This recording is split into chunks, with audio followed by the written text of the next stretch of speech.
And you have friends who don't even want to get paid for it. Yeah, it's a good mental exercise of what not to do in life. Yeah.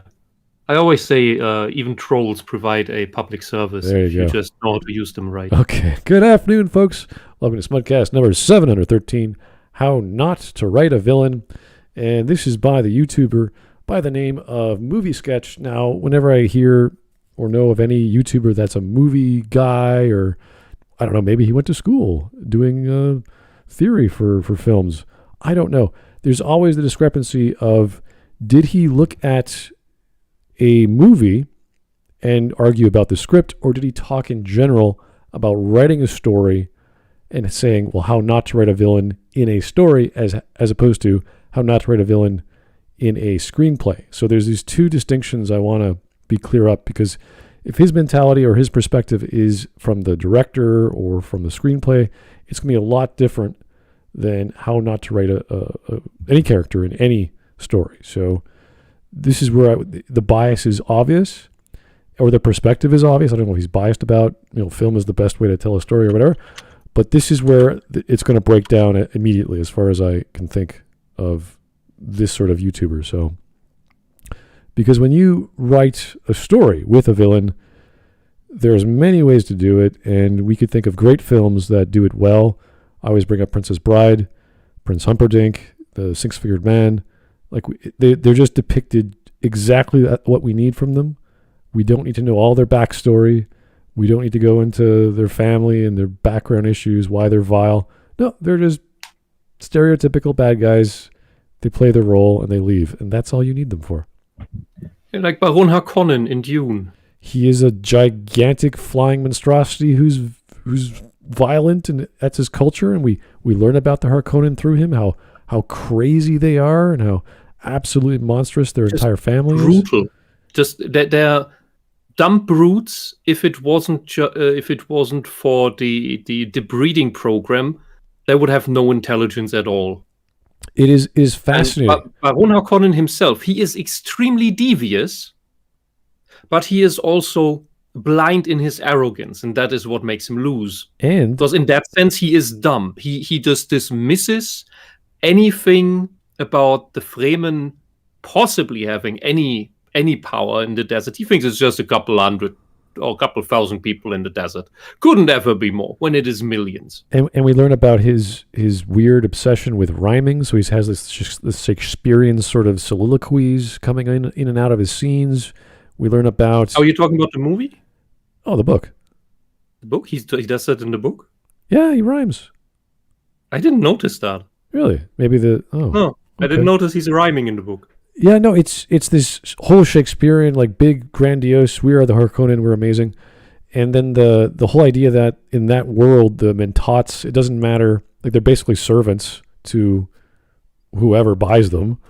And they are just these technological, mathematical logic machines that do whatever they're told. Mentats are basically, if you took all the positive traits of autism, distilled them, and could genetically enhance people selectively with those positive traits, you get a Mentat. Yeah, and everyone has one. So it's not just like a Harkonnen thing or an Atreides thing. It's just this advisor everyone needs, or they're going to lose. So you need this guy to... Yeah, because you can't have AI.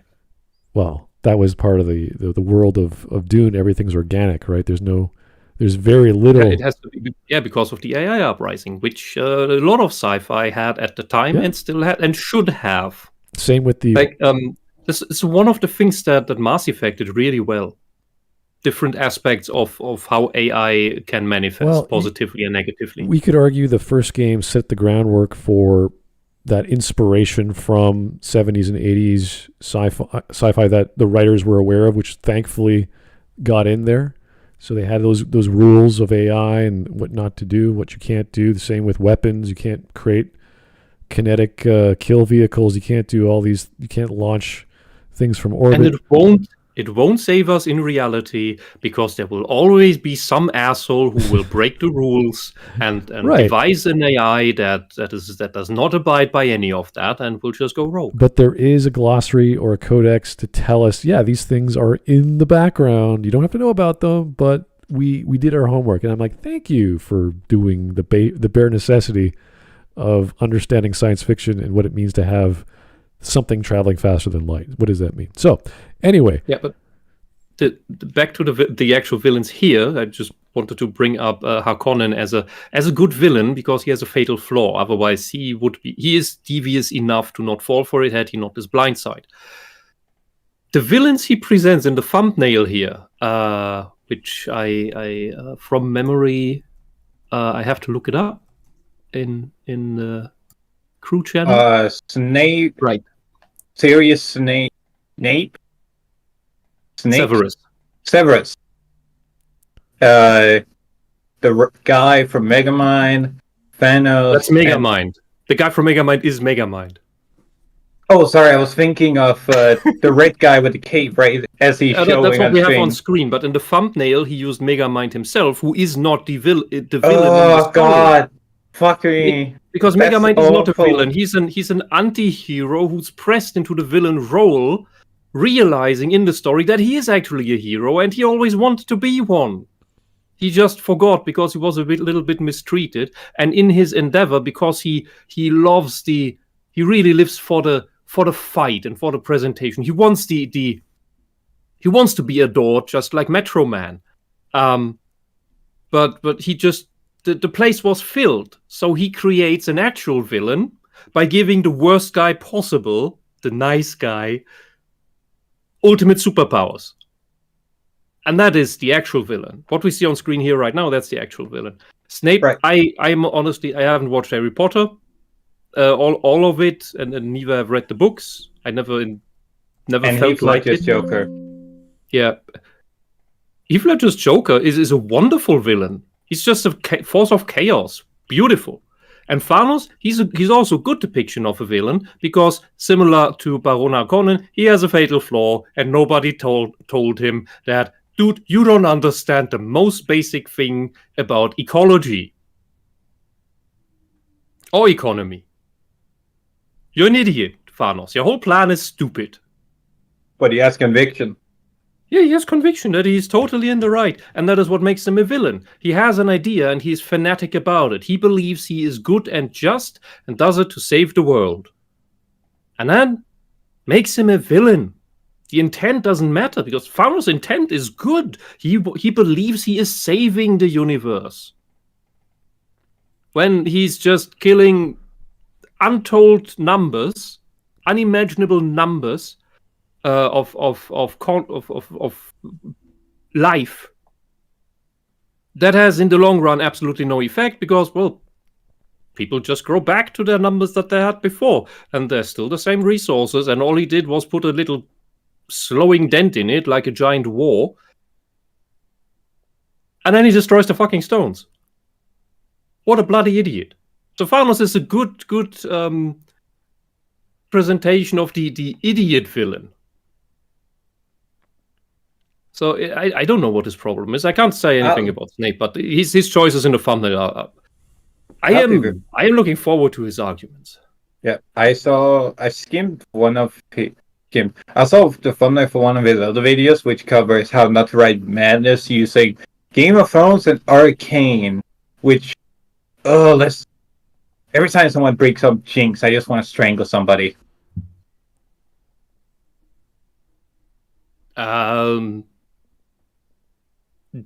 Jinx is disturbed, but I'm not sure whether madness applies. Madness applies for Tiny Tina in Borderlands, but then there are a lot of mad people there. Well, that's How more would you describe Jinx in Arcane? Yeah, with the Borderlands, it's more of I wouldn't say a farce, but everything's sort of over the top, so you can't take everyone or most of the characters too seriously. And Jinx with Arcane is sort of the disgruntled, forgotten sister, so she's super jealous and also trying to be an adult, and she just doesn't know how, and she just ends up wanting. It's Jinx seemed more mad insane in all the movie snippets that Riot made before they made Arcane. Yeah, Jinx. Yes. That's the animation portrayal that immediately comes to mind, where, yeah, she is fucking insane. That's the whole appeal of her character. And Arcane goes, oh, she's actually a neglected sister with a tragic backstory that had horrible scientific experiments done upon her. No. That just feels like an excuse. The thing is, in Arcane, they downplayed all of that and made her more human, while as I said, in all the videos before, like her introduction video with all the flying rockets and everything that she was fantasizing about, there you see her actually more proper insane, but that wouldn't work for Arcane, especially when they depict her as a kid. And so they changed that. Riot keeps changing a lot of lore retroactively. Yeah, tons of it. It's kind of funny because when you play the game, or you know the lines she gave when Vi came out, when Jinx came out, they were just edgy characters which had nothing to do with each other. And maybe one of the I'd say was more fun back then. Well, yeah, but maybe one of the creators thought they were sisters or whatever, and they never really thought about it. But then they they were basically friendshipped. Not ship-shipped, but friendshipped. And there was a lot of fan art made in that vein. I guess it just obviously it's different than the game, and then they try to tie it in with the game. It's like it doesn't really work. The game is just a bunch of people fighting each other. There's no real reason or logic between the lore. Well, there was a logic back. So the original logic was literally the League of Legends is how to solve political issues. But when Riot went, okay, we're tired of having to write characters that tie back to the League of Legends. We want to write characters that don't have any ties to the Leagues of Legends and are just their own thing. That's when things got complicated, because then they were like, okay, we already have a bunch of characters that make no mention of the League of Legends. So what do? Well, let's retcon the League of Legends out of League of Legends. Yeah, and they took out the lore tab from the first, was it first 3 or 4 years they had the game, which just had all this text and images of like Jax and who was Jax and what did he do and where did he come from, and they just cut it out because no one gave a shit. And it's like, okay, you're just making random. No, there was a lot of people that cared about it. The problem was that the writers were not happy with the choice of the League of Legends. They kind of wrote themselves in a corner. Yeah, because they wanted to tell these tales of the epics of the Gangplank and misfortune, the worlds of the frailty and like the drama there with all the royals. But they can't do that if all the royalty has to deal with their problems in the League of Legends. Mm-hmm. Or how they get all recruited into it, which in the beginning was always the same kind of story. And that eventually gets stale and difficult to write because, well, it's kind of everyone goes through the same trial. You can only write it so many times. But the friendshipping between Vi and Jinx, I think that came up when the police skin for Vi was released because Jinx was the criminal. Yep. He was locking up Jinx all the time, and Jinx escaped all the time in the fan canon, and so that happened. And there is an event called with Caitlyn together, I think. Yeah, where she had. I know there's an event where if you place Jinx versus either Vi or Caitlyn, you get a +1 speed when you have like 350 speed, just as a joke for Catch Me If You Can. Yeah. Which is technically unfair, but it is so minuscule that it's irrelevant. It's hilarious. It's like, did you know that if you have multiple ninjas on the same team, you will get a -1 damage? Represented ninjas work best alone, whereas when there's 100 ninjas, they're worthless. Per ninja? Per ninja, you get a -1 for every ninja that's on your team. Oh, that's funny. That is hilarious. Those are the little funny bits that I think the company did right, even though it's about min-maxing a lot. Anyway, Jinx initially was based on Tank Girl. Yep. Which they seem to have completely forgotten about somehow. It's so much so that Jinx has replaced Tank Girl so much at this point that I have run into young people who believe that Tank Girl is a ripoff of Jinx. Yep. Oh, God damn it. We're in the movie from the 80s? It's the fucking remarkable Republican argument of fucking RoboCop. Darth Vader ripped off a movie that was years later. What? All I right. feel so in the dark here with the arcade. 95! I thought Blood Tangle was an 80s movie. All right. Let's get going. Here's Gigaman Prime. Thanks for the $5. Sir, for the tip. You want to talk good villains? Well, there's Shao Kahn from Mortal Kombat before 2011. He overthrew Onaga as Emperor of Outworld after playing the long game and then ruled for over 10,000 years until he got to Earth and was beaten by Liu Kang. Speaking of Naga, can we have the old Warcraft 3 stuff back? Just reset all of that crap and restart it. They tried to do that, didn't work out, so... Sail the seas. Who tried that? No, nobody did that. All right, enough about Blizzard, enough about League of Legends. Let's get on with whatever video this guy has. It's 10 minutes long, as it came out a year ago. It's got over 150,000 or 160,000 views. So good for you, sir. Let's see if you have any arguments to share. I think Megamind put it when he said what separates villains from supervillains is presentation. In story, Not presentation. Presentation! This is very important. You need to intone that right. I don't know the definition. I think this is what separates a great villain from a not so great one. So it's all just theatrics? It's all just how they look, how they sound, not what they do? But then Heath Ledger's Joker he's amazing at presentation. But I don't know. I want to know the definition. I want to know what it makes a villain and it makes a good villain.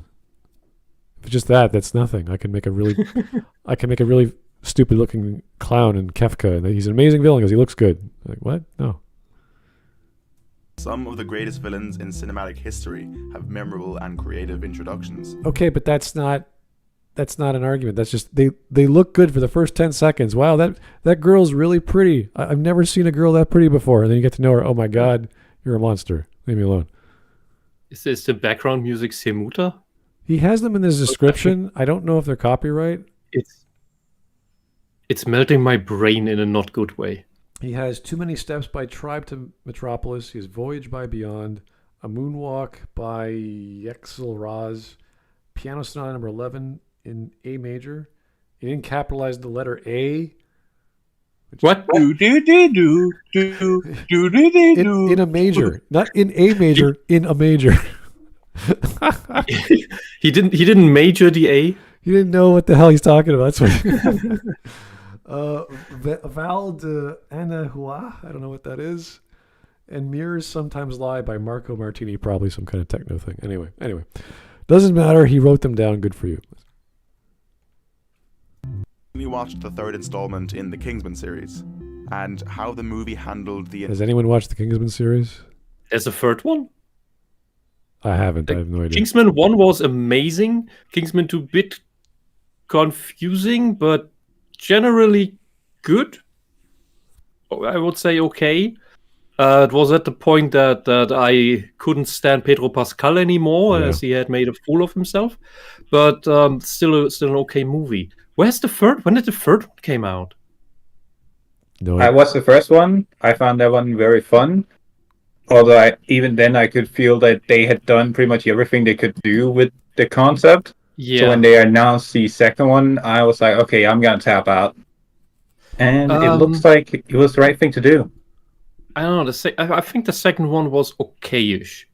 It couldn't have the impact the first one had, but they still played this very thin.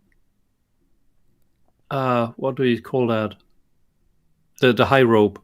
Walk on the high rope. Trapeze act. Between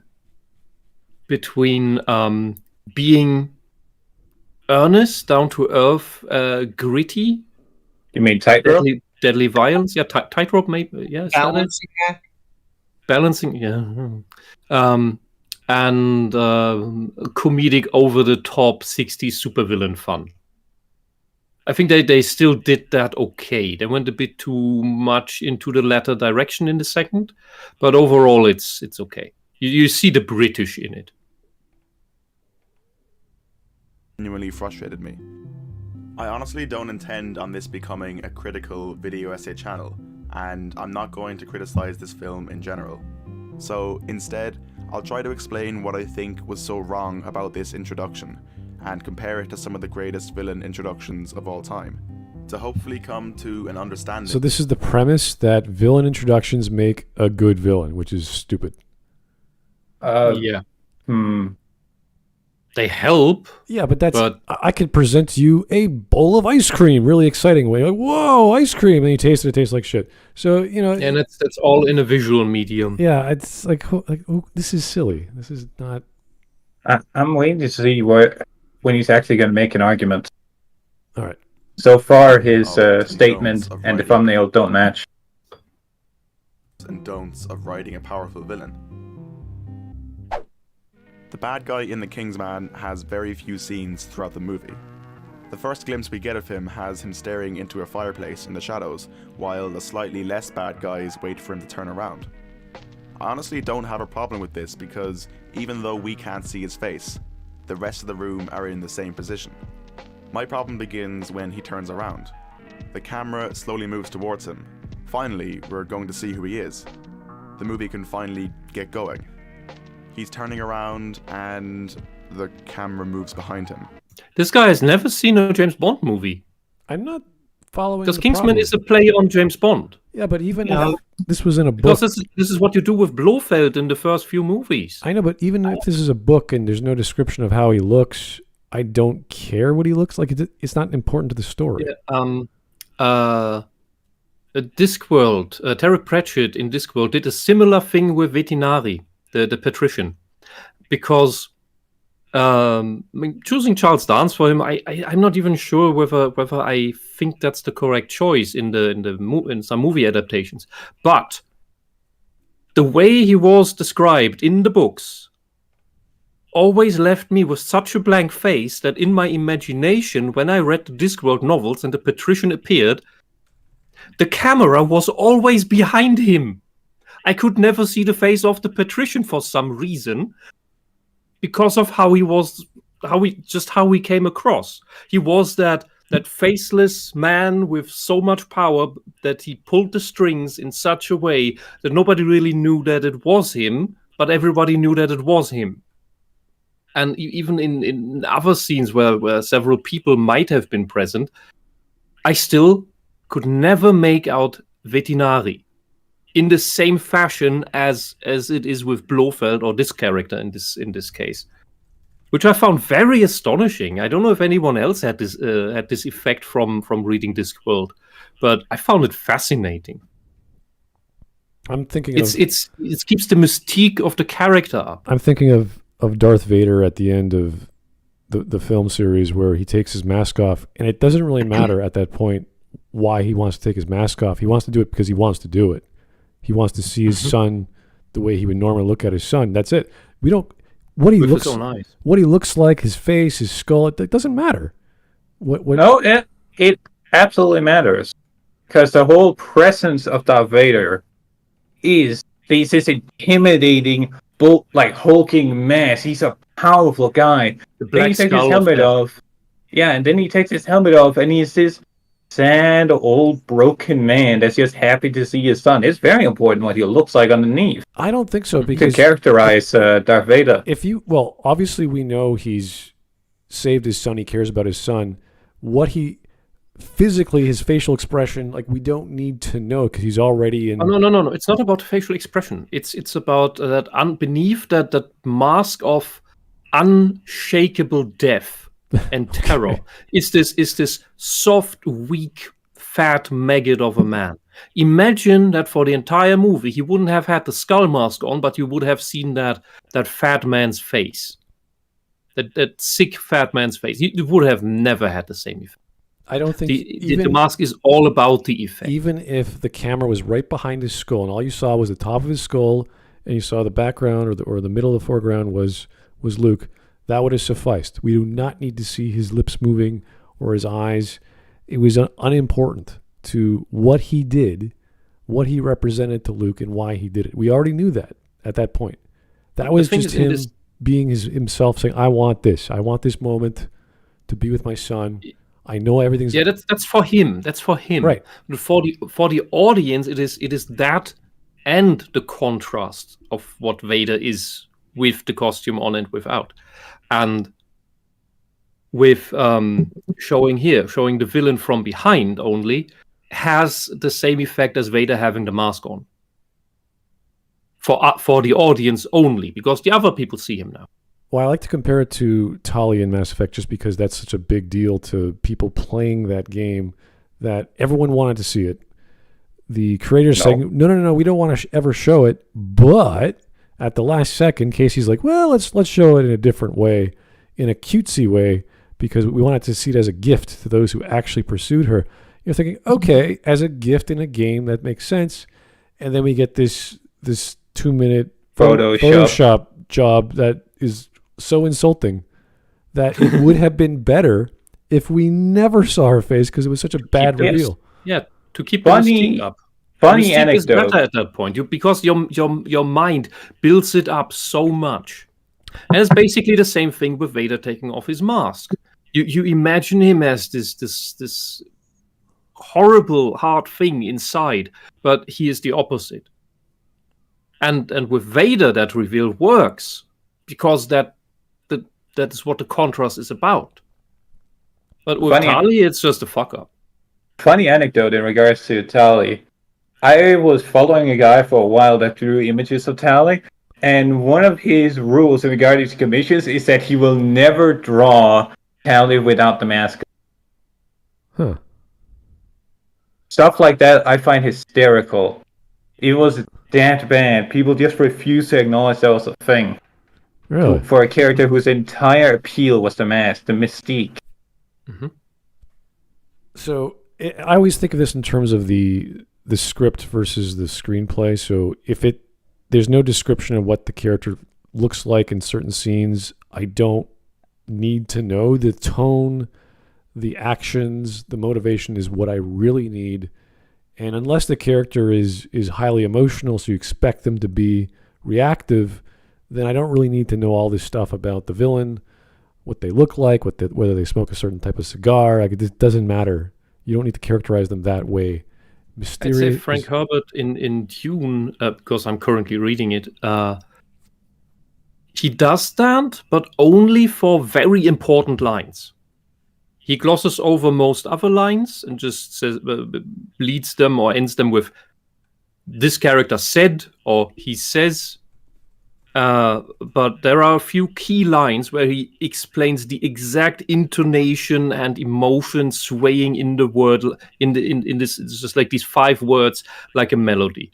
And I think on that level, it is okay. The whole book reads like a screenplay in that sense. It's kind of funny because you read the book, the Baron is like this handsome guy. He's really attractive. And What?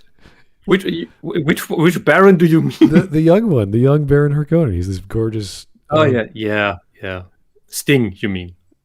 Well, this is the prelude. This is Prelude to Dune, right? This is the one before. And there's Children of Dune. There's Prelude. Then there's I think the ones after that. I can't remember what it's called. Oh, no, it's oh God, what was the first book called? I know that the second is Messiah. The third is Children. Right. This is after Children. Okay, I haven't read the stuff by his son because that is deemed questionable. Right, exactly. Right.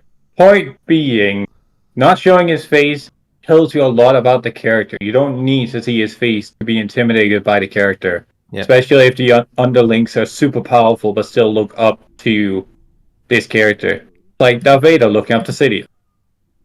Yeah, this is it. Here it is about to keep you this is a mysterious, powerful person. And either you subvert that later, or you don't, you keep it up. And seriously, this guy, whatever your name is, you need to watch James Bond movies. The old ones. With Hans Stavros Blofeld. Was it Hans? Ernst Stavros Blofeld. As the villain. All right. Because this is what, for the first couple movies, you never see his face. You only see him, this classical, now comically looking stuff, with him sitting in his chair and stroking his evil cat. His evil cat. Is the cat evil? I don't have no idea. Anyway, doesn't matter. Let's keep going. All cats are evil. Feel betrayed because now that the root his face. The rest of the scene follows this pattern. Most shots are positioned behind him, and the ones that aren't have him in the dark. So my problem isn't necessarily the choice to hide his identity. I understand that this creates suspense. It's just the cheesy way they have chosen to achieve it. Wait. So Bond movie. Cheesy. Yeah. It's literally a British Secret Service. Yeah. It's supposed to be that way. It's supposed to, if you think it's cheesy, it's doing its job. It's the secret. It's not Her Majesty's Secret Service. It's Her Majesty's Secret Service. I don't know why he argued he didn't like it. He says, "Well, I get it, but it's cheesy." And I'm like, "So in a cheesy movie, it's a story about spies. They're going to do something in the dark." Kingsman is 60% comedy. Yeah. Shoot the dog. Shoot the dog. A few more scenes like this before the climax of the movie, which reveals his identity. All these scenes use camera placement as tricks to hide who he is. And that's what they are. Tricks. All camera work is tricks. He's 12, come on. So he just has a voice deepener. The screenplay is bad because the camera is not where I want it. Okay. All camera work that is the point of a cameraman in choosing your camera shots very carefully, because you're trying to work in a trick to get the desired effect for the movie. That's what you do as a director. You build the frame. You put the frame of the scene together, like a painter or photograph, just that your picture is moving. All right. Well, beautiful. I mean, dude, he has a point. He hasn't seen any movie. He has not seen any movies before. Well, no, you can dislike a certain camera job or how you transition. I get that, and that is part of storytelling for a film. But I go back to the writing of a story. If this is all it is, then the mystery is still there. The character is still acting the way they should and the way they should be depicted. It's just you don't see him in much detail. It's fine. You could do that. It's mystery.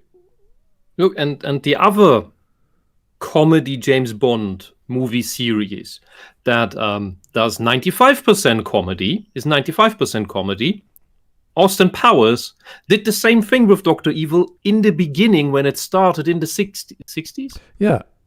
Because he was just running around and you couldn't see his face, or it was hidden by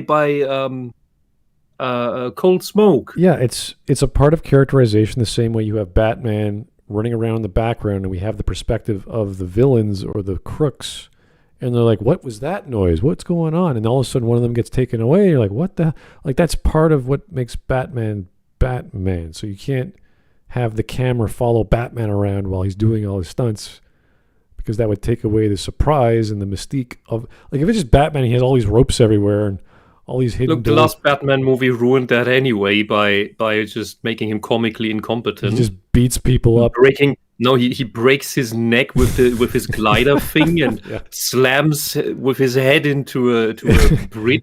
Yeah, it's like a yo-yo. Like, you know, you think Batman's this amazing martial artist. No, he just pummels people with his one fist. You're like, okay. Well, to be fair, that's the Batman's thing, is that it wants to go really, really, really hard into these are not like super people. These are like just normal people doing dumb shit, such as the Riddler just being an artistic YouTuber. Right, but Batman is the guy who knows how to punch you and doesn't waste time with like hitting you 17 times. He hits you 3 times and you go down and you're paralyzed or whatever. It's weird to see that. Remember that really, the first trailer where he beats the crap out of the guy with his fist. He's like, pow, pow, pow. And the guy just completely collapses. And you're like, and he still keeps punching. He's on the ground. And you're like, oh. That's not Batman. Okay, that's not Batman. I'm vengeance. Like, no, you're a freaking brawler. You just like beat the crap out of this poor guy for no reason. He's already disabled. And the weird thing about that movie was that somehow Batman realized the real measure of what to do at the end of the movie, taught by super competent Catgirl, I believe. It was weird. That movie was not Batman, and that Riddler was not Riddler. And that Batmobile was not the Batmobile. It couldn't even fucking start. Okay, That scene that where is to say, all camera work, the whole director's point of being there is to use trickery to achieve the desired effect for his film. And complaining about that, you'll need a lot more than just saying that is tricks. Yeah, and this scene specifically in this specific movie, it belongs in Kingsman. It belongs more into Kingsman than any other type of movie. It belongs in secret agent movies, especially British secret agent movies, because it is always a reference to James Bond. You cannot complain about this thing being here. It's part of the, in a way, the comedic appeal. Yeah, look at these guys' hats. They're all different. They're all These are stereotypical henchmen. Yeah. Like you have the Russian guy, you have the Cockney brawler guy with his hat thing. I don't know what they're called. Got the Texan. It's great. Yeah, it's great. What I like about Kingsman is that it plays the comical 60s secret agent villain stuff over the top, but straight. Like Sideshow Bob. It's not in the cheesy comedic way like Austin Powers, but it's the same level of it looks like a caricature, but they all play it straight. And that's what I like about it. All right, let's continue. It's not clever or even necessarily well motivated. On June 23rd... Oh, so you don't want to even expand on that? It's not clever. He just didn't like it. How is it not motivated by having a camera angle you disagree with? What does a camera angle have to do with motivation? Well, motivation comes down to what is the director's purpose for having a shot like this. Well, it's established. Well, my assertion would be that it's to establish that this guy, you don't need to see his face and only he's powerful because he's assembled an all-star team of a bunch of people from various parts of the world. As Whisp said, they are a nice, diverse cast of characters. So him having that much influence implies power. You don't even need to see his face to understand that. And this guy went, oh, that's not very original or well motivated. And I think that didn't the first movie also do that for a time? Because when you are the head of a super secret villain organization, you want the least people possible to know who you actually are. They only need to know that you are the evil organization that they subscribe to. But because when people know your identity, you are an easier target. It's the whole point of disguises and smoke screens. Now he's bringing up wrestling, which is a whole other ball game, but okay. Let's see what he has to say. WWE wrestler Kane was unmasked. The choice to constantly move us so we can't see someone's face feels unmotivated, involuntary, and forced. Why? No, it is motivated. It is very voluntary by the director. You just can't stand tension. You can't stand a mystery. That's your problem. I don't understand this unmotivated language he's using. Is it unmotivated by... I don't think he knows what that means. Yeah, does he mean the character's unmotivated? The director's not motivated? No, I think I think he means the director. And that makes no sense. I don't think he understands what that word means. Because when I see a mystery, the audience is motivated to learn. Like, oh, who is this guy? Is he laughing? Yeah. Is he giggling? Like, what's happening? It's supposed to keep your interest. Yeah, it's a bit of a strange. And it also lets the character speak more through his actions. Right. Exactly. Camera movement and placement can be used effectively and, most importantly, creatively. I've mentioned how it's our alignment with the characters that makes us feel connected to what we are watching. Look at this scene from the opening of Avengers Infinity War. Ironically, in a Why did you just show Harry Potter? Confused. video essay about villains, this example is not about Thanos. It's about what happens in the moments before his reveal. The movie begins with a wide shot of the Asgardian ship. The first shot we get from inside the ship. We already know what Thanos looks like.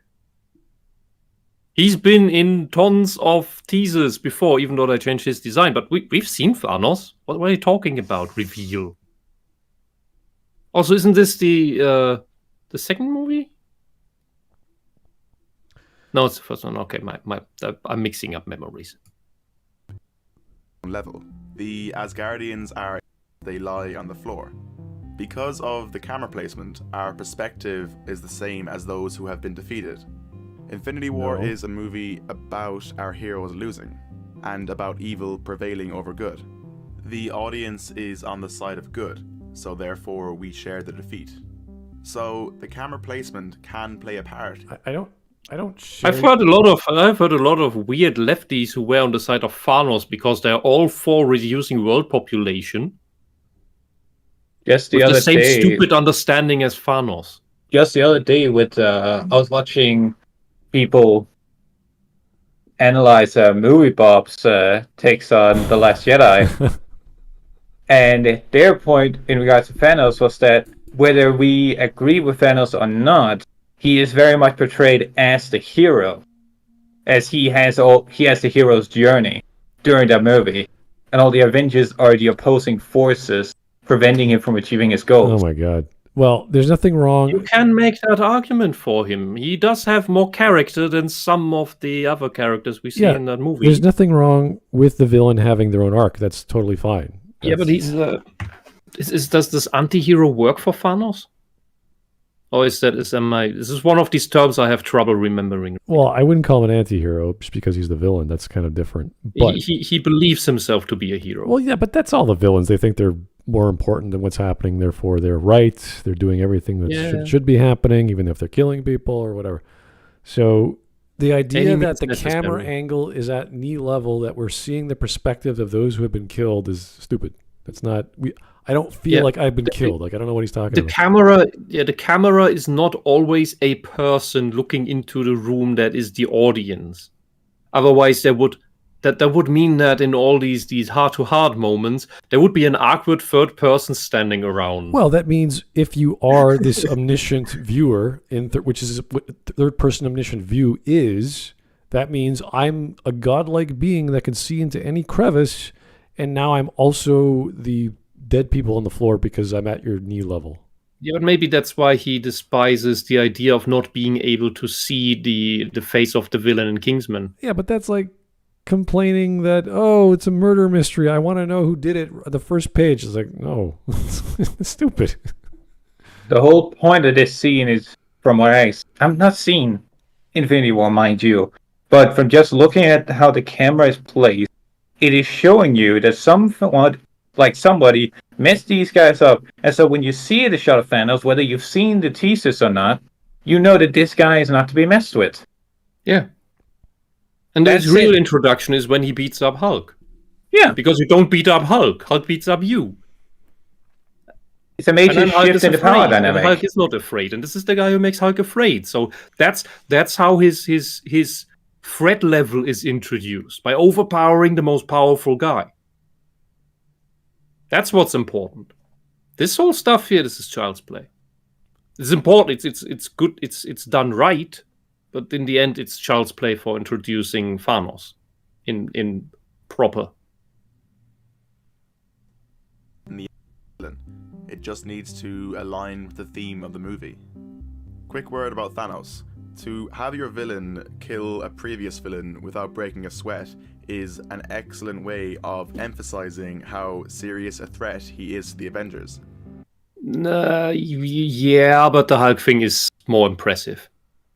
Because killing Loki was shown to be a bitch compared to Hulk. In the movie, he was introduced in as the villain for the Avengers in The Avengers.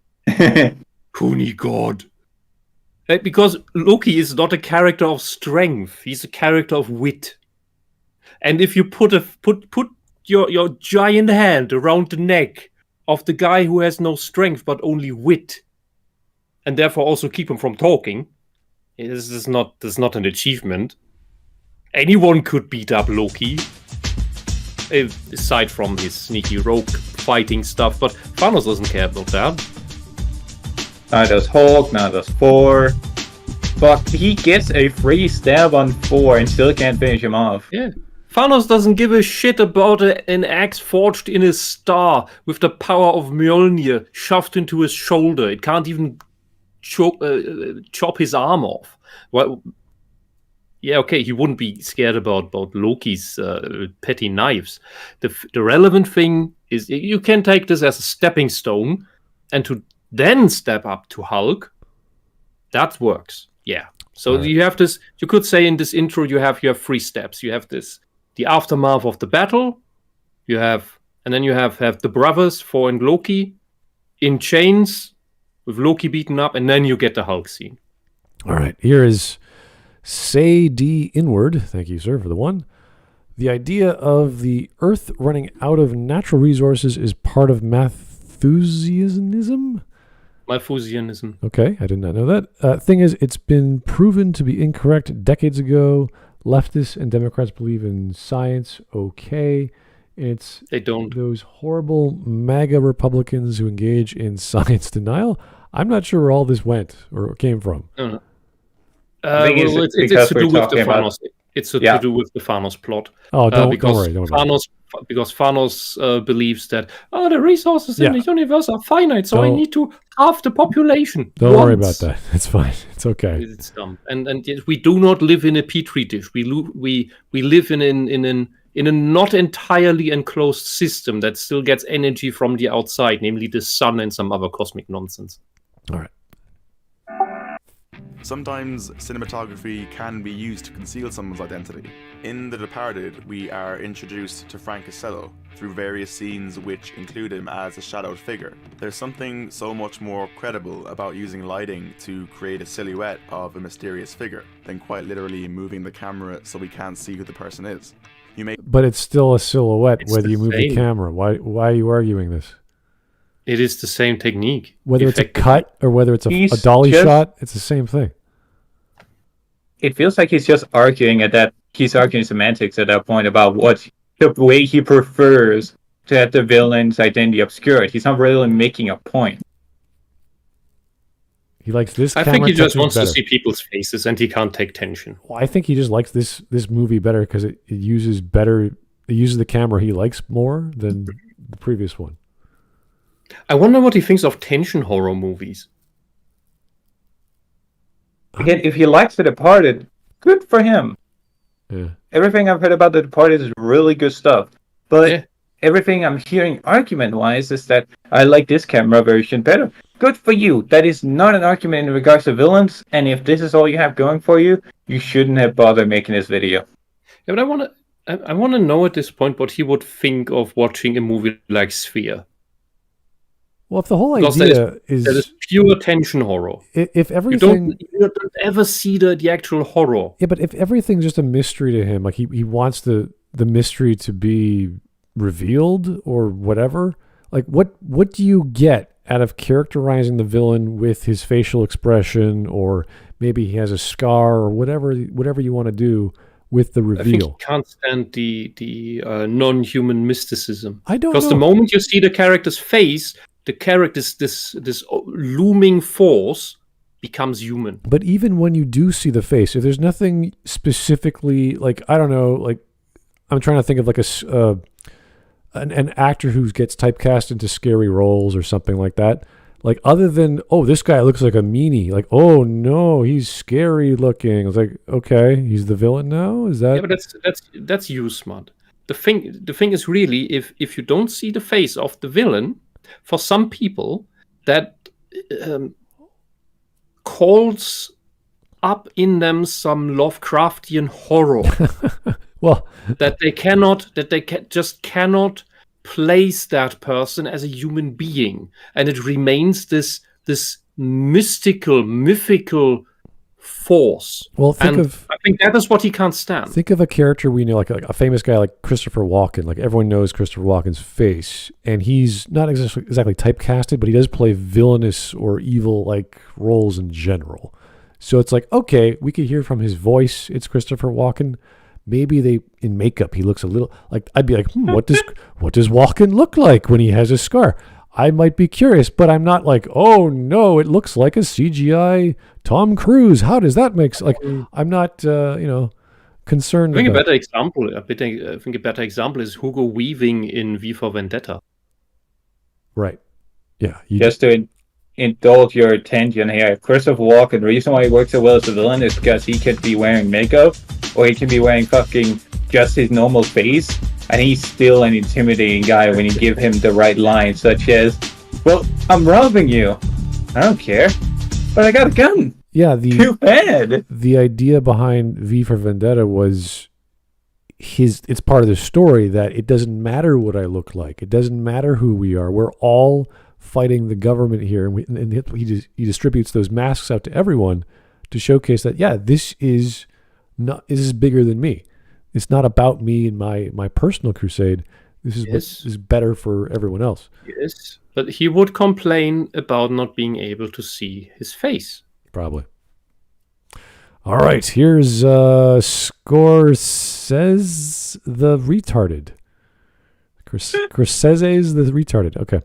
Scorsese wasn't hiding Costello's identity. The silhouette was supposed to be a visual cue of what a specter Costello is over Boston, a powerful force of evil who can metaphorically be anywhere and everywhere, like a Kaiser Soze. Fair enough. It's a simple technique. It's not a big deal. Lighting and cinematography work well together. How you frame a scene. It's a soft metaphorical visual trick that gives the same idea as the almost comical villain Fantomas. Yeah, I would not. Oh, okay. I know what you mean. I like it, caught you there. Yeah, I was like, thinking about the word. When you write this down, if you write this scene, I care about the characterization, the way he walks, the way he talks. And if there is, like, I don't know, a cigarette, he brings it up to his mouth, I'm not going to describe his lips. I'm not going to describe his mustache. I'm not going to describe all these unnecessary details because I care about the fact that he smokes and how he smokes, like the puff. He breathes it in very strongly, or he doesn't even inhale, whatever the reasoning is. I want that little bit of characterization to carry the scene, not the fact that I could see it in my mind visually with the proper lighting and the smoke hits the light and all these other optics. I don't like, that's not important. That's the job of the screenwriter or the director to say, this is how I would write Dune. Then we have Jarkovsky's Dune and all those crazy ideas. Yeah, like those crazy ideas he had, which weren't even in the book. He just extrapolated. Oh, the Harkonnen are like this, therefore they have giant face ships. You're like, what? Why would they have giant faces on their spaceship? Because they are all completely narcissists. And it's a fun interpretation. He extrapolated Baron Harkonnen's insatiable hunger in his architecture.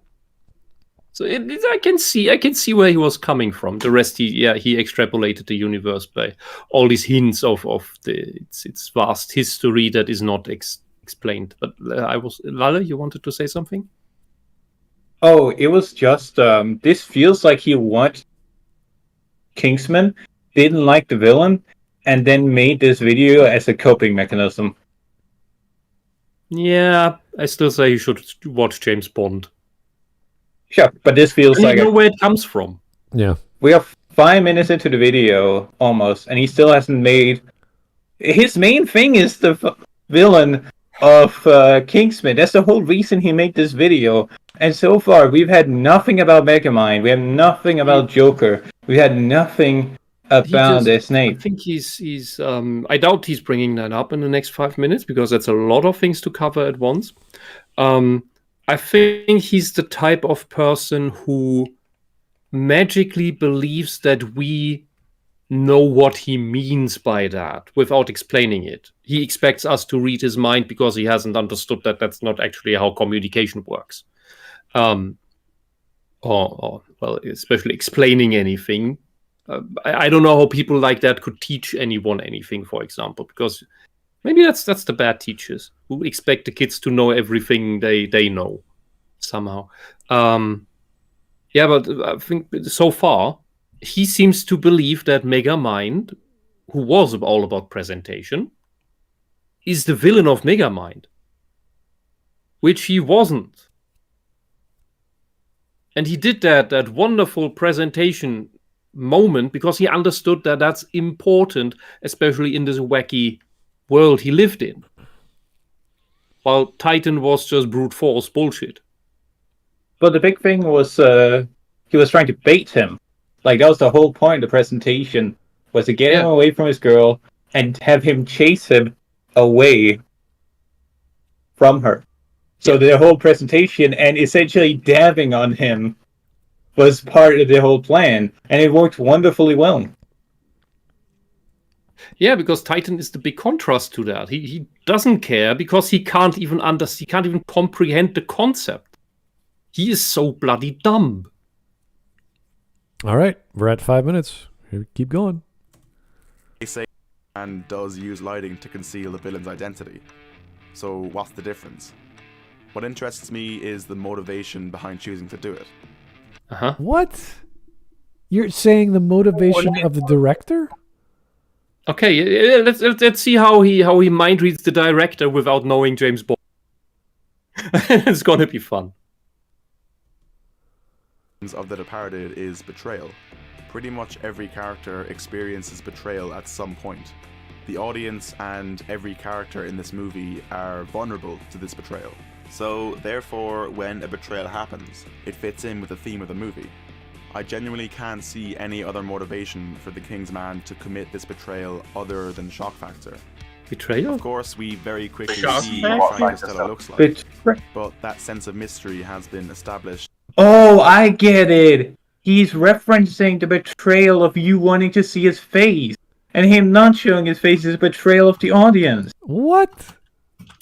Remember, his whole thing with the WWE reference was that what if he didn't actually show his face and only the audience in the ring saw it? The audience in the screen never saw it. That'd be a betrayal to the audience. And now he's saying that, they're betraying the audience because he didn't show you his face.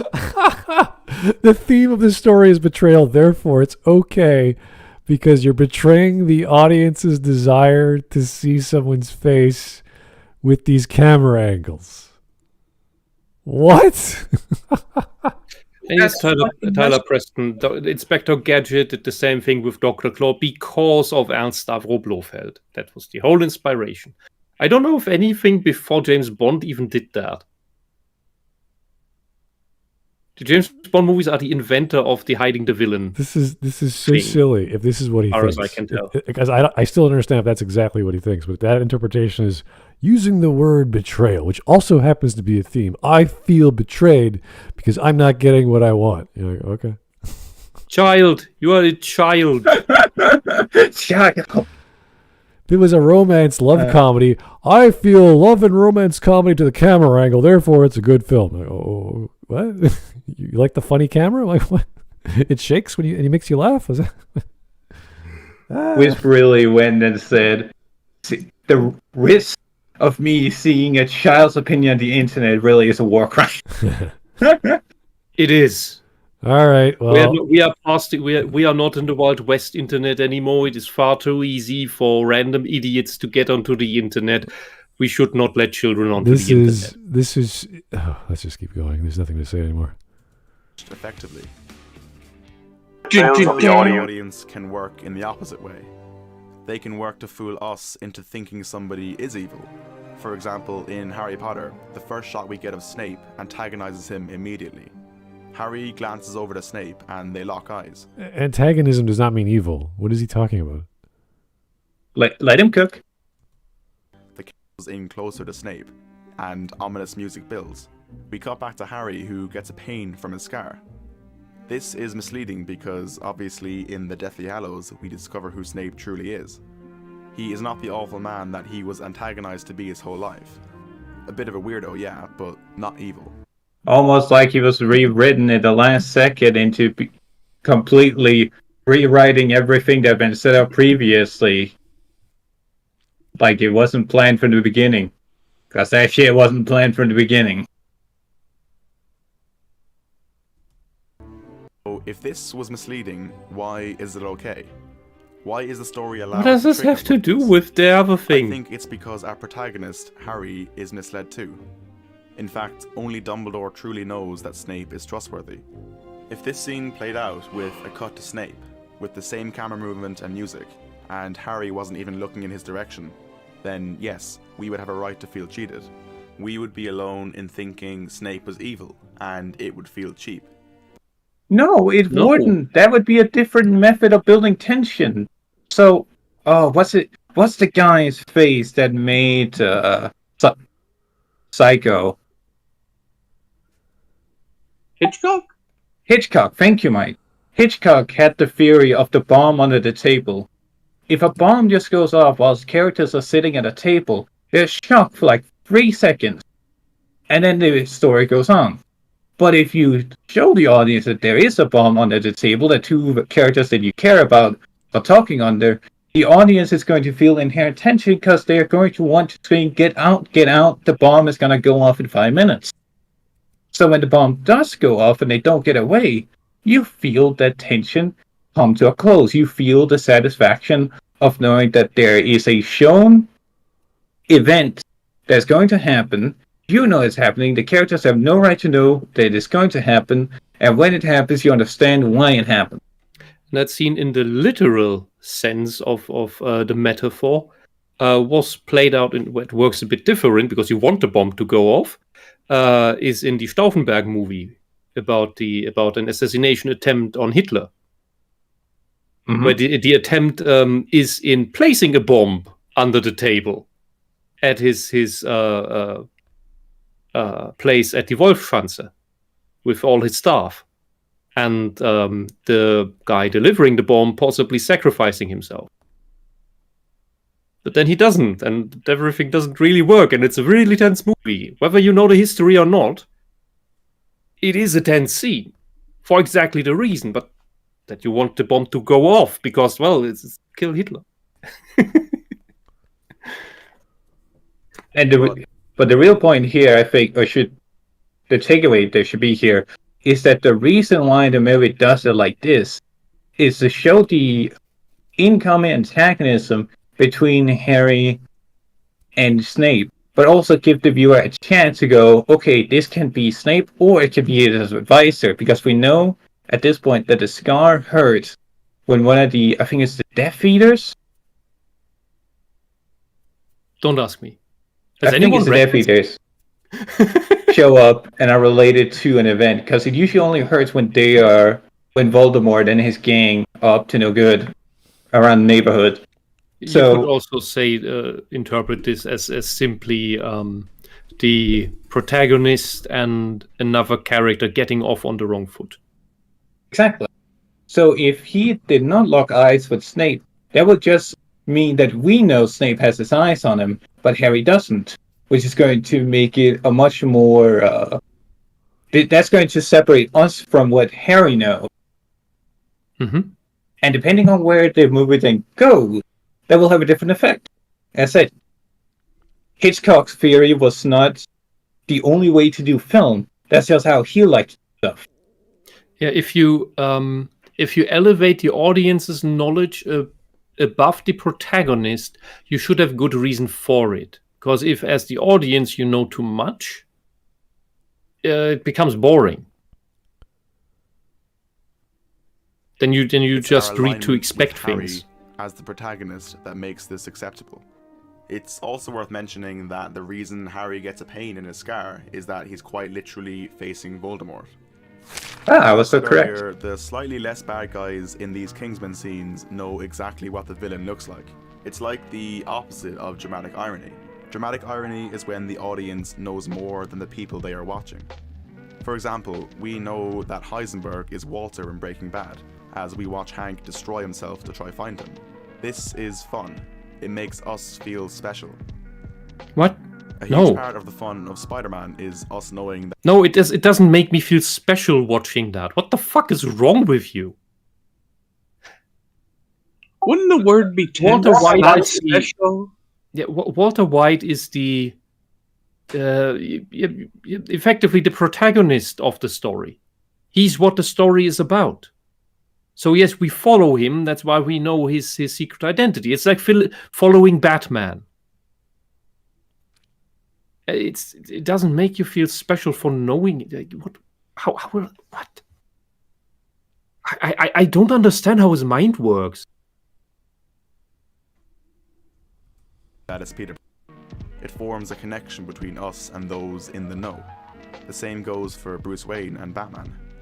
The reason I bring up dramatic irony is that it simply must never happen the other way around. Why not? We must never be the only ones in the dark about who they are. Why not? So No, that's how you do sudden twists. It's what what's the idiot's name? J.J. Abrams. What he constantly does with his mystery boxes. If you did the mystery boxes as actual planned surprises that had content in them planned all along, that you built a story around, that would be good. There would be good reveals and twists. But that's not how it works. That's not how he does it. He just does random surprise shit. Or they just end up as red herrings that are just MacGuffins on the side that never get used. But technically, that is what you would do in that way of where the audience doesn't know shit. Maybe some other character does, but when it makes sense. But generally, damn it. Again, what's the problem with the audience being left in the dark? Say, Darth Vader knows who Sidious is. We don't. Darth knows who Luke is. We don't know that he's the son of Darth Vader yet. Not even the second movie. We don't know until the very end. Well, it's the same with any genre where there's mystery. It's just like, we should know what everyone else knows. It's like, no, that would spoil the surprise. So you have to understand the genre first. You can't just say typical, what is this, action adventure drama, that there happens to be a mysterious character behind the scenes. That's normal. That's like a typical spy mystery, murder mystery. I don't know how far you want to take it. There could be multiple hidden characters behind the scenes, multiple accomplices. Sometimes they're hiding in plain sight. So, no. Any betrayal, any actual betrayal character, like what was his name in Xenoblade 1? Dixon, who is this Deus Ex Machina saves the day guy when everything is worse. And in the end, it turns out he is the right hand of the villain god and only did that to save you in two bad situations to get you back on the right path so that you fulfill the villain god's goal. So the guy who raised the main character like his own son turns out to be the guy who's going to sacrifice him. That's fun in a storytelling sense. And you don't know that. There's no indicator for that except that, hey, yes, his clothes stand out as a style that nobody else wears, but then it's a JRPG, so everybody's clothed weird, so how the fuck do I tell? Yeah, but we could take this to any plot reveal, character reveal, backstory reveal. It doesn't matter. Just pick any reveal related to a characterization or story. It's like, we should know that immediately. We have to know that all the time so we understand everything. There's entire scenes of stories that or episodes in manga, comic books that dedicate to one character you'll never see again because we want to know their motivation, and at the end they leave the story or they die or whatever. That happens a lot. So that technique would be thrown out the door because we have to be shown everything immediately. I don't get this. There can't be a proper assessment of what he's referring to. That's kind of silly. someone. So his channel icon. So his channel name is MovieSketch. His channel icon is a scene clip thing. I don't know what you call it in English. So you would expect him to know a bit more about making movies than a few terms. I would not let this guy get behind a camera with any with funding. Okay. All right, we're at Like make your college movie film student thing, but don't expect any funding for it. All right. Well, we're Just show what you can do, but I don't expect anything. We're almost 3/4 the way through. We haven't really learned anything. So we're at almost at the 2-minute mark, so we're going to keep going. And we are in the dark. How BBC's Sherlock handled Moriarty in season 1 is a decent example of how No. Wait, what the fuck is this thing? It's, Oh, Mike, don't tell me don't know about Sherlock. You have not seen the I have not seen Cumberbatch Sherlock? I have not seen that run. Okay, Wumble's Sherlock time is Cabbage Patch. special. It is one of the worst adaptations of Sherlock I have, if not the worst, I've ever seen. If you completely lobotomize yourself, it is enjoyable without thinking of anything. Okay. And then it's basically Doctor Who without magic. Oh. If Very British. Okay, so just one example. There's a guy with a died from traumatic brain injury, right? And it was open in the middle of a field. There is no evidence of a killer. There is no bullet casing left. There's no marks of a shot it's a blunt object, but there is no evidence of said blunt object in the local vicinity. So, what do? It's just in the middle of nowhere with the sofa they dragged alongside so the side characters can sit there and stare at Cumberbatch for a while. And Cumberbatch, using Wumble powers, and goes, I imagine from the trajectory of the hit that he was actually a boomerang. And then he goes, I shit you not, 30 meters to the right and finds the boomerang with blood on it. Because nobody looked for anything. Oh, so it's just he's only smart because everyone's dumb. Oh. In a way, in some He has superpowers. He has super autism. That doesn't feel like autism. And the super yeah, so sorry, Mike. I was gonna say it just doesn't feel like super autism. That just feels like super special needs. Yeah, but in other episodes, he actually displays super autism, and it runs in the family. And in the Arthur Conan Doyle stories, Sherlock does kind of have super autism, but not in this stupid way. And the thing is, Moriarty also has super autism, and it's basically a super autism fight. They're really horrible. But Mike, I don't know. Do we want to watch this? Because then I'm not gonna spoil you his secret sibling. Just tell me after that. No, we'll talk about it later, guys. He has a super secret sister sibling who is locked in a special facility and plays the violin better than him. What is? Just keep that in mind when woman he's must about. be better than man. What is happening to fucking detective story? Just keep this in mind when he's about to praise the show. Oh my god. Well, technically, Mycroft is better than all of them, but that's another story. Yeah, but he's not interested in any of this. He doesn't give a shit. You know? He's like, I don't care. You do it. Yes. Mycroft is Tom Bombadil. Yeah, he's so good. He's like, this is all beneath me. You're the detective. You do it. I gotta go rule United Kingdom by myself. Okay, so it's all right, sure. I wish the United Kingdom had a Mycroft. Yeah, if you actually read the canon of Sherlock Holmes, Mycroft, they invented a job for him because he was so intelligent that no one else could do his job, which was pretty much organize the entire government and make sure everyone's in check and all this other stuff is happening. Yeah, if the United Kingdom had a Mycroft Holmes, he probably would have completely destroyed and beaten and ousted socialism forever, because he would have seen it as the threat it is, and a part of the Western world would be free of it and spread that through the world, because you couldn't rebuild the British Empire, which Mycroft would certainly do, while that nonsense is bumbling around and destroying you from within. Anyway, let's keep going. We need Mycrofts in every country. Let's not focus on...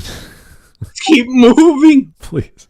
Look, the other alternative is I talk about Sherlock's secret insane sister who is better at everything than him, including playing the violin. Oh, no, it's okay. We're good. Appear on screen. Sherlock fights the baddies in the first 2 episodes and just about comes out on top, but they are all revealed to be under the thumb of one person, Moriarty. They fear this person more than anyone else. So when Sherlock and Moriarty finally clash heads, we get the sense that they have both truly met their match. The same could be said for the Joker in The Dark Knight. After watching The Batman a couple of weeks ago, I thought I'd go back and watch the Nolan Dark Knight trilogy.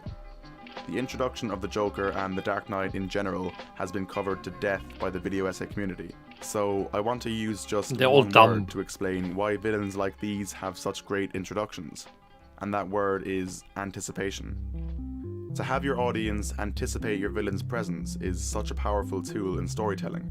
Not only does it make the eventual reveal more impactful, but it also has an effect on the entire film.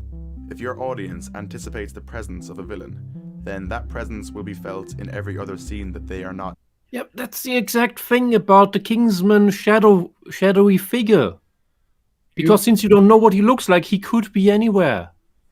You need to expand on why you didn't like the villain, mister. If you're going to cope, give me more than I didn't like the camera work. He just needs to see faces because he's a little kid that thinks nobody's there when you hide when you cover your face with your hand. Okay. Oh, Bummy is gone. All right, let's keep going. Then, the Joker represents chaos, and that chaos can be felt until the moment the credits roll. The Kingsman attempts... How do you know that, sir? How do you know he represents chaos? Tell me. Because the other video essayists. Because other people... Until he says, I'm just a blah, blah, blah, and then, oh, it's chaos, thanks, yeah, we get it. But till then, no, you had no clue. He was just a guy that no one knew anything about. He's a wild card. That's that. He's the Joker. The Joker is chaos. He fits in everywhere. He is also this court jester who tells you of all your weaknesses and your critiques, and that is what he does with Batman, trying to show him, haha, you think you can save everyone, but I'm going to show you. Haha. Attempts to build this anticipation, but to be honest, my anticipation never grew further than a slight feeling of curiosity. That's your problem. By the time we had the eventual reveal, it felt flat. Spoiler alert, but it turns out the bad guy was this guy, who was in a bunch of scenes throughout the movie. This is now even more comparable to Moriarty's reveal. Moriarty also appeared while hiding in plain... So you've just explained that the bad guy has been seen, his face has been seen in multiple scenes in the movie, and now we know why his face was hidden until the end. Because he's in key scenes with the good guys. I actually kind of like that. Do you think he hiding could... in plain sight? Yeah, do you think he could read or watch, for this matter? I don't think he reads at all. Do you think he could watch an Agatha Christie movie? Well, he could try, but he wouldn't understand it. Most people don't actually try to connect the dots because it's too hard. And the problem with the interpretations, like the adaptations of Agatha, like especially the Miss Marple stuff, it's too complicated. Like the Miss Marple stuff is her just doing whatever the hell she wants. And it's really like these are really tough mysteries that I don't know. I guess she was getting tired writing Poirot so much. But she wrote other things while she was doing Poirot. So I don't understand this whole like 12-episode Marple mysteries because they are extremely complicated compared to Poirot. So I wouldn't recommend anyone just reading or watching Marple. Watch the first few seasons of Poirot if you want to, do it fast. because those are the best. Those are like really cute little stories that you could read like maybe in 2 hours if you got the book version. So they're really fun to pay attention. As the series went on, or as her writing went on, her acuity dropped because she got older, obviously. So the mysteries aren't as complicated, but you get into this vibe. It's like, oh, it's a Poirot story. Oh, it's a Marple story. Oh, it's a Tommy and Tuppence story. Oh, it's a whatever, because she wrote a lot of plays as well. So she wrote, these kinds of stage productions. So you get the vibe of, oh, this is a Christie story. We get it now. And some of them are extremely complicated, and some of them are just like, oh, clever. That is several stages above like Murder, She Wrote, or any of those other stories you might be aware of. So she's clearly leagues ahead of all the other writers that did murder mysteries, but sometimes it's kind of like you got to like rein her in. So you went a bit too far. No one has this. It's the problem with like the Sierra games when they fell apart, where the logic is so obscure. You're like, why do I need a piece of tape to put on a mouse hole so the cat can run past the mouse hole, collect the cat's hair so I can make a mustache out of the hair, but the color of the cat is not the same as the fake ID picture of the man I'm trying to impersonate. So like it doesn't make any, like you get the hair part, but you don't understand the color because the color doesn't match, the people, the dates don't match, and you're like, where did you go with this? Like one of them is Murder Under the Sun, or is it Murder Under the Sun or Killing Under the Sun, Death Under the Sun? It's one of the most complicated ones I've ever read. And people say that's the height of her work, but it's like, no. She was absolutely bonkers when she wrote that. I don't know how much gin she was drinking, but it was nuts. The Marple stuff is almost all crazy. But so this guy is more the Columbo type.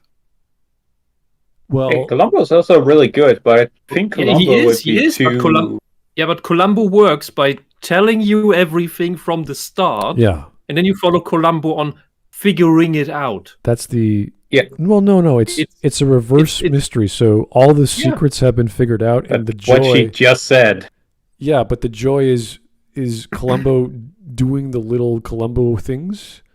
So it's more of a character piece than it is a mystery piece. But because you already know everything, and it's easily digestible mystery for the average bloke. Yeah, like at the same time, Columbo... So that's why I say he's a Columbo guy. He needs to know everything beforehand, knowing the face of the killer. Around the same time, there was a show called Ironside, which was another murder mystery sitcom. I guess we can call it police procedural at the time, about a guy in a wheelchair, and he was the detective.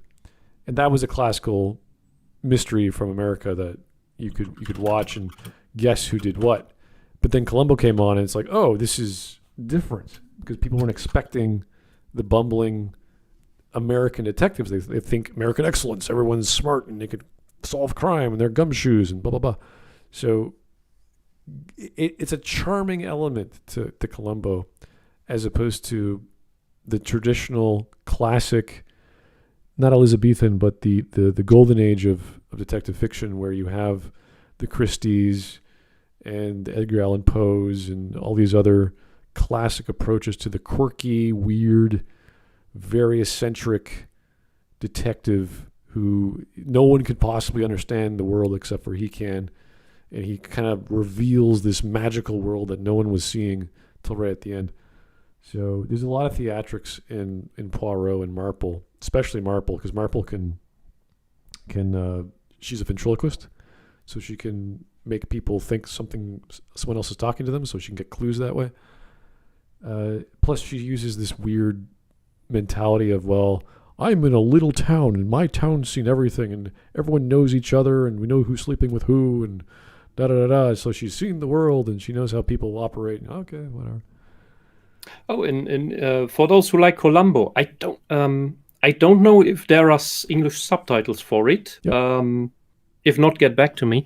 The thing I want to advertise is a German crime series called The Crime Scene Cleaner. The Crime Scene Cleaner is who comes around and cleans up the crime scene with the special chemicals that only the police has access to get everything be livable again. And the crime scene cleaner, it's a bit lighthearted. Talks with the people who are in the place, and on the way he figures out who the actual in this yet unsolved crime, and by talking with the people who live in the respective place, then figures out who the actual criminal is. And it's oftentimes just one person there in the first place, so that's the guy or that's the woman. And it's all about just figuring out the way on how.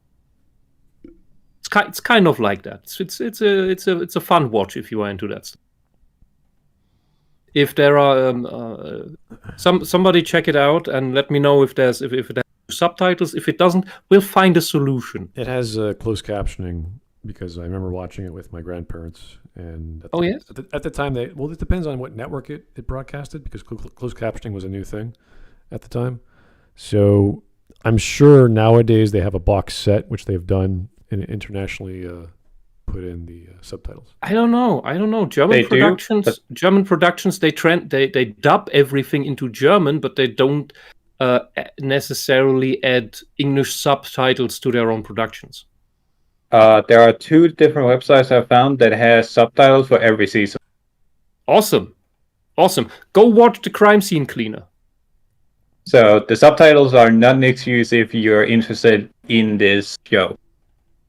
Yeah, if you like funny crime, if you like Columbo, watch the crime scene cleaner. You'll enjoy it.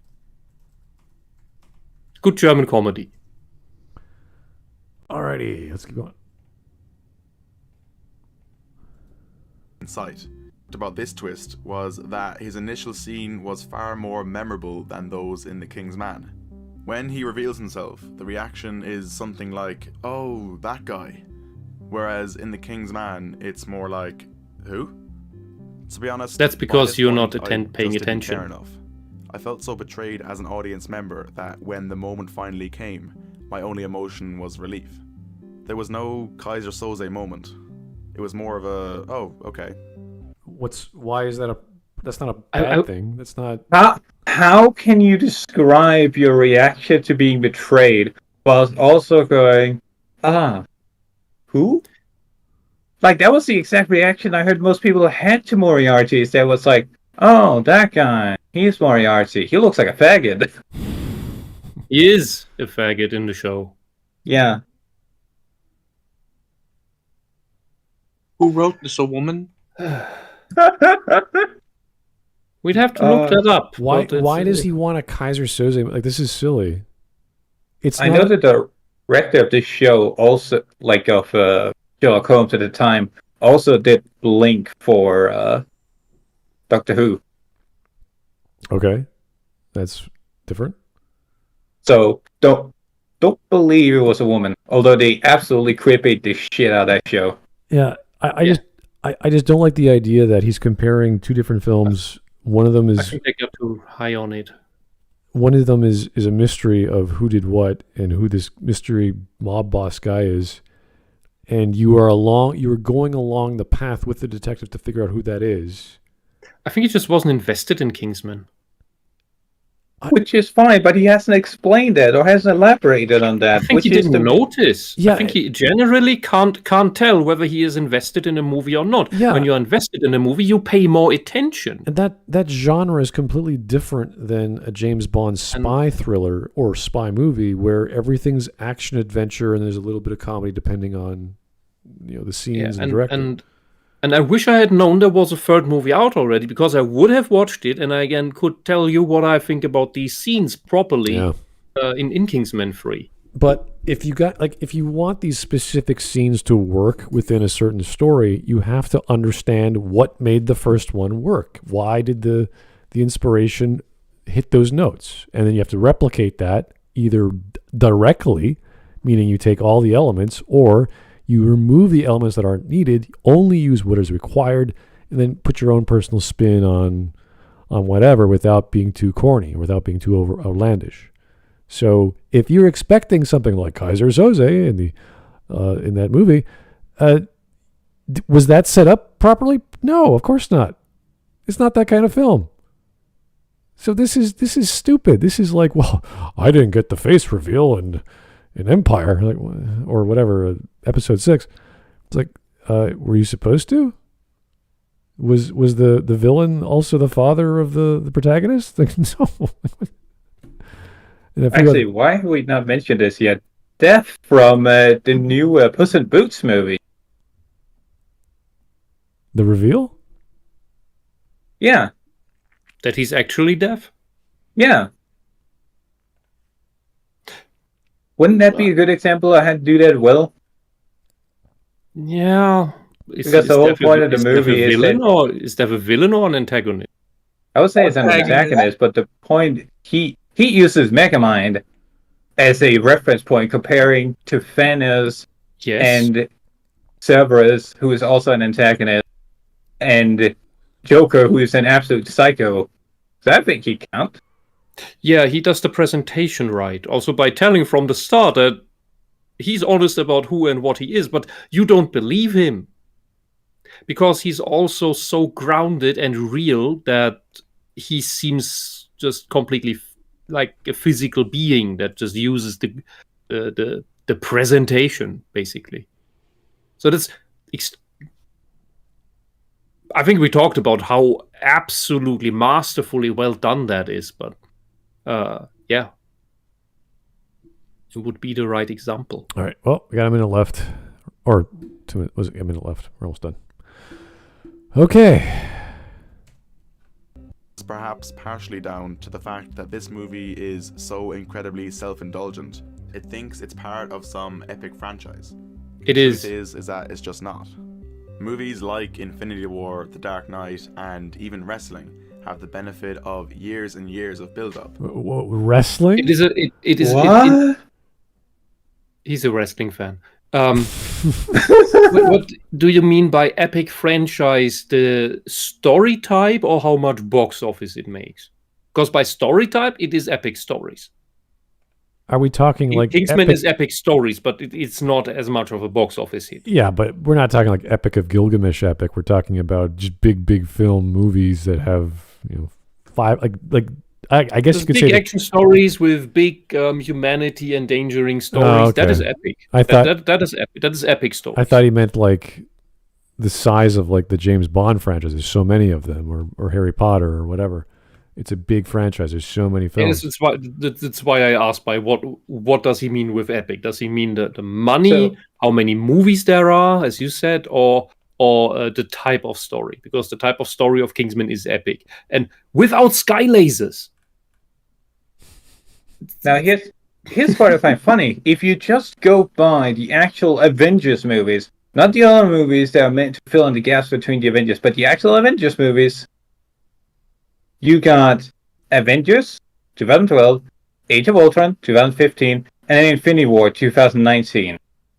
You got Kingsman 2014, The Golden Circle 2017, and The Kingsman 2021. For reference, from the beginning till the end of where the reveal of the villain is, both of them have 7 years. What the fuck are you smoking me? No, actually, no, never mind. I read that wrong. Avengers Infinity War is 2018, meaning that Avengers Infinity War spent less time letting the audience ruminate on the villain. If your argument is, they can't do epic storytelling because they haven't had long enough for the characters to get, acquainted with the audience. If that's the argument he's making, it's fucking bullshit. Now, the background Thanos was there. We didn't know what he looked like in his original design. And in Kingsman, you have another shadowy.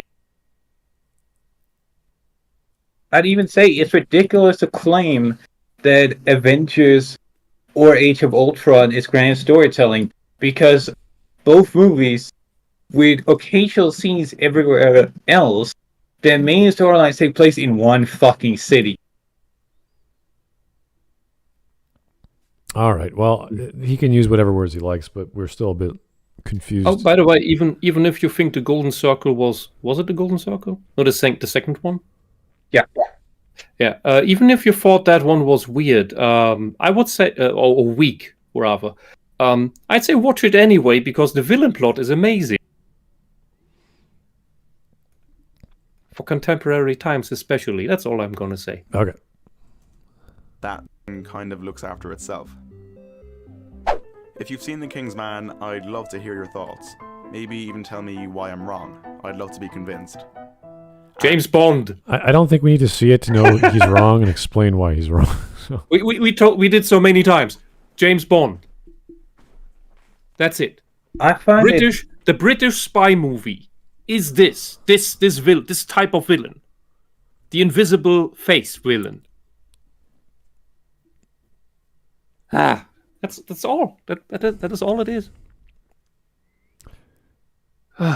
Maybe he has to go watch the original Spectre film where Blofeld is in, I guess. I don't know. That might help. Yeah, that's what I say. Watch. You want to be a movie channel. You must watch all the James Bond movies. You'll be busy for weeks.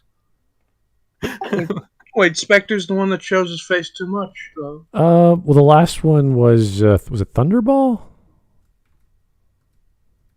I'm trying to remember which one, because he appears in a bunch. Like, he doesn't appear in one of them, the first one. He shows his face in the second one. He only shows his face in You Only Live Twice, and then I think Diamonds Are Forever. Oh, really? Diamonds Are Forever. Oh my God, that's right. Only show, and even then, he has a bunch of duplicates or just body doubles. Oh dear. Anyway, we're done with the video. Let's get on to any stream memes if possible. Not sure if we have any. Let's find out.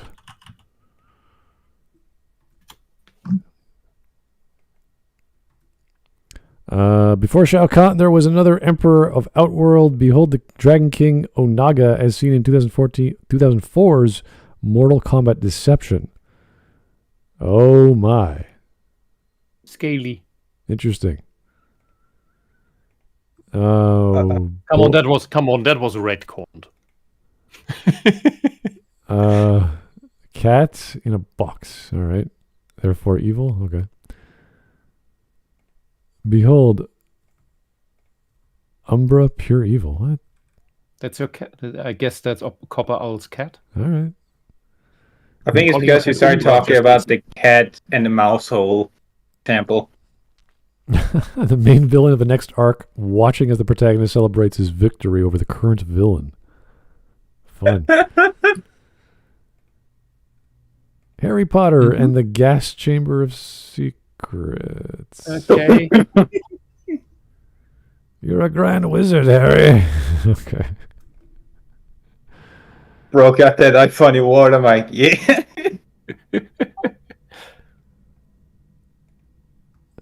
I prefer to be called Evil Genius. All right.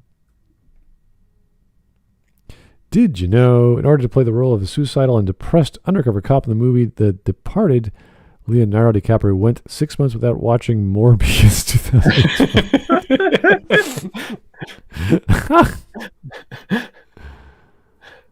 Okay. Oh my God. That is not what I was expecting. Oh, Darth Helmet. Now you see that evil will always triumph because good is dumb. Yeah, that's. I fear that is true. I fear Lord Helmchen knows exactly what's going on, or rather, Mel Brooks knew what he was writing. Whatever happened to this version of Sherlock, or rather, Enola Holmes with Sherlock in the background?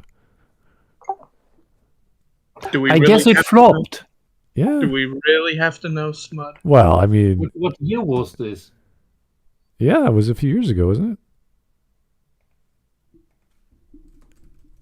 So, did anyone watch it? Well, anything with Henry Cavill, you're going to be like, oh, he was in it. What'd he do? Yeah, but look, Henry Cavill as a supporting character can't carry a show. You can get pretty close. Whatever you do, don't Google Agatha Christie and then there were none original title. Oh, I've done that lots of times.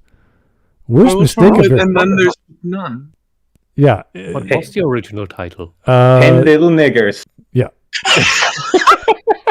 It went from that to 10 Little Indians because they kept changing the title because it was too offensive. Can't use niggers, can't use Indians, it's like, oh my god. So yeah, that's nothing. And then they were not. She got pissed off. I was actually considering not buying it, but it's $35 now. That's a steal.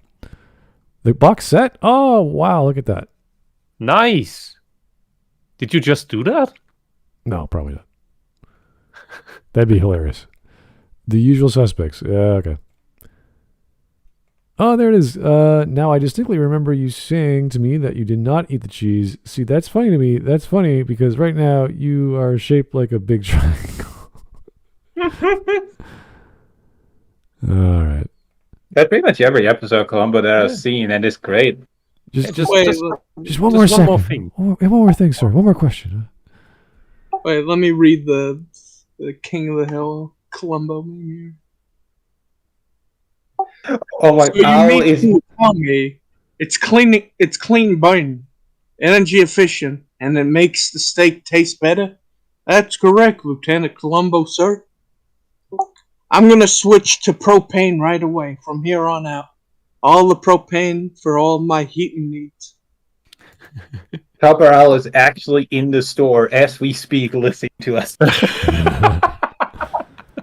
Reboot of Columbo for a Zoomer audience. Oh, get this fro away from me. Get this fucking ugly carpet. Ah. What did you do to Peter Falk's head? Make that cigar a vape pen? Oh, is that an iPhone charger? You don't mind, do you? Oh, God. Help. That sounds like the modern BBC Sherlock. I We don't need like. to just watch that one of these days. It's great. I don't like to feel good. I like to feel evil. All right. Yeah. Alrighty. That was a very poor interpretation of, well, everything. I think. I don't think it was just to do with villains. Yeah. He just started. He needs to sharpen his smarts and his introspection. I really feel like McCurry, I think his name was, they mentioned that most critics, especially movie critics, are all angry, bitter, and nasty because they're like, you squandered an opportunity that I should have it. You wasted your chance to making XYZ movie. Because when I watch this guy, it feels like he didn't like Kingsman, but can't put into words why. And so he just drags up examples other people already covered to death so he can steal their homework. I'm not sure. It feels very. It's low energy. I don't think he did. He did that maliciously. I think he just did it out of low energy. There isn't that much thought behind it aside from I've seen other films with characters who are hidden. I'm going to talk about those that I like. Therefore, this is bad. It's like that's not how you. It's like saying a guy's wearing a cowboy hat in a film. I like this depiction of this person wearing a cowboy hat in the other film because I don't know, give a reason. And it's just like that's stupid. That's not an argument for wearing cowboy hats in films that make good characters or whatever. It's silly. It's childish. It has nothing to do with what makes a person wearing or looking or characterized a certain way. You just didn't like that cowboy hat in that specific film for reasons without actually addressing what the problems are. I'd say if you want to make movies, you don't necessarily need to know very like the whole catalog of the last 70 years. But if you want to critique movies, you should know a vast amount. And and watching all the good stuff or all the great franchises, it doesn't actually take that long. You can there's enough nowadays that you can watch one big movie a day and you'll basically have caught up in a year or two. Yeah, sadly, leisurely. Just because you don't like something in, let's say, a film that looks a certain way doesn't mean you know how to criticize the visual elements of that thing. It's kind of like the arguments with photography. It's like, well, I didn't use any technique, but I like the way it looks. And that's a fine argument because you can randomly take photos and 1 out of 100 could be excellent, but that's just chance. You're not actually understanding composition or lighting or shadow or perspective or frame. You're just going, I like the way this looks. I like this technique. I like the capturing the high shutter lens so I can capture the speed of lights and you see the glare, and it's like, okay, great, good for you. You like the flashy lights. That's not understanding why it's good or bad. Hey, anyway, I'm going to go get a drink. It is warm in here. I don't know, the temperature's shot up again. Maybe we'll have another warm day tomorrow. It rained in the evening yesterday. Don't worry, it's going to be winter soon, and the deliberate and the malicious, not just incompetent governments, Western world will make it impossible to pay for heating in the next coming winters, so that we all die. Apparently, my government just borrowed $421 billion from someone. I have to go figure out what the hell's going on. Someone? It's the just had it lying in the couch. It's Canada. I don't know. We do shit like this. We need money. Let's go ask the market. No. You don't do this. The Weimar Republic does this. Oh my! Don't be the Weimar Republic. Anyway. Have a good night, guys. Good night. Have a good one. Good Talk to you night. later. Bye-bye.